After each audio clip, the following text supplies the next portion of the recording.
Americans who go to work every day, especially in these critical industries in the midst of the pandemic, to care for and protect and feed American people, including medical personnel, law enforcement, first responders, food suppliers, sanitation workers.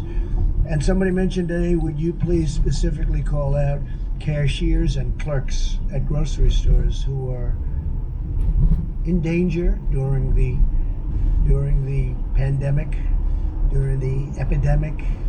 They're in danger. They're really in great danger.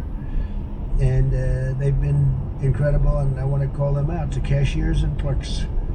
We grew up with cashiers and clerks and grocery stores, and they've been great, and they've really been true American heroes. So I want to call them out because they're working hard and they're working in conditions that aren't ideal, but soon they'll be ideal again.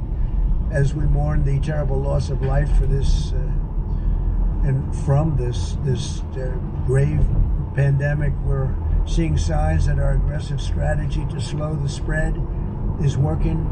The number of new cases is stabilizing. The number of beds necessary in so many locations. I was watching this morning New York. I was watching Louisiana. You see what's going on. The numbers are changing, and they're changing rapidly, and soon we'll be over that curve. We'll be over that top, and we'll be headed in the right direction. I feel strongly about that.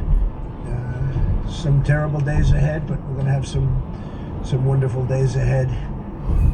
And we're going to get this behind us, this terrible thing behind us. Some people will never be able to forget if they had a loved one, if they had a great friend or a friend. But we're going to get it behind us. This is a tribute to the discipline and the devotion of the American people, what we've accomplished. If every American continues to strictly adhere to social distancing guidelines, we can defeat the invisible enemy and save countless lives, and we can do it much more quickly. We're hopefully heading toward a final stretch, the light at the end of the tunnel, as I was saying.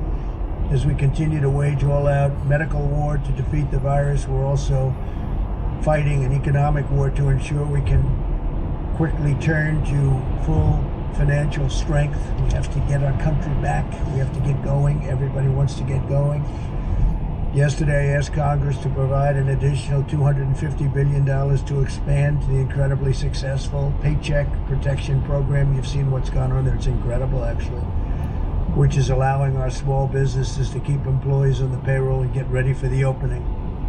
Like a second opening to protect millions of American jobs. I'm asking Congress to pass additional funding for this program this week as soon as possible. And I think we have pretty good understanding with the Democrats. Hopefully it's going to be bipartisan.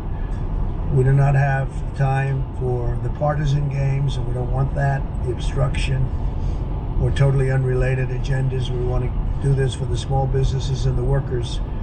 And we can do a phase 4, and a phase 4 will be later.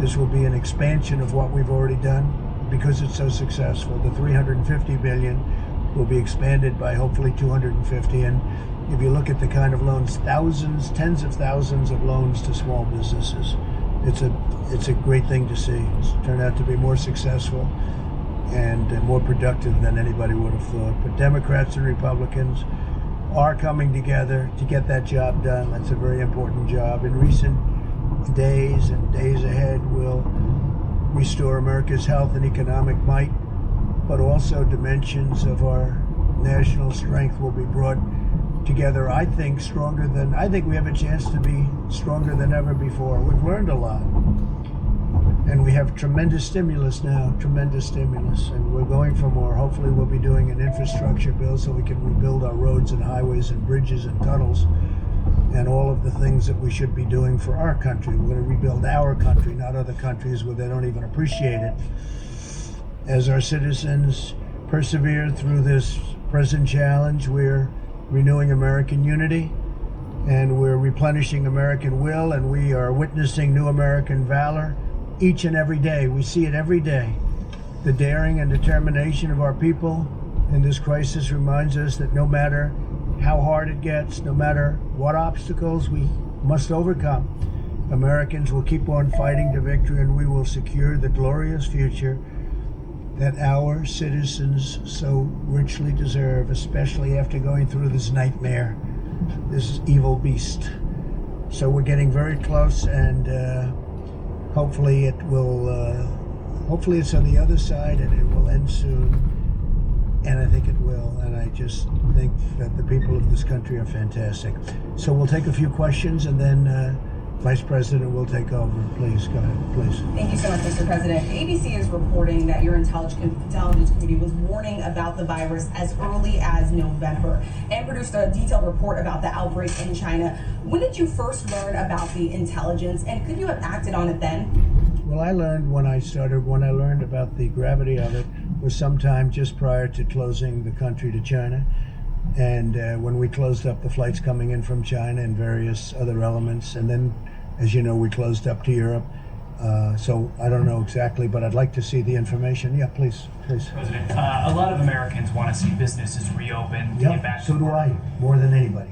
So what specifically has to happen for you to feel that it is safe to reopen the country, and what is your plan to do that? Well, I think we can say that we have to be on that downside of that slope and heading to a very strong direction that this thing is gone. We could do it in phases. We can go to some areas, which you know, some areas are much less affected than others.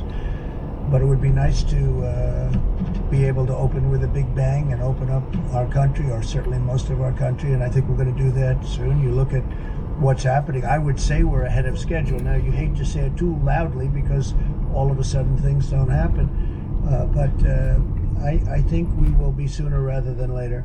But we'll be sitting down with the professionals. We'll be sitting down with many different people making a determination, and those meetings will start taking place fairly soon. So you wouldn't do that until the health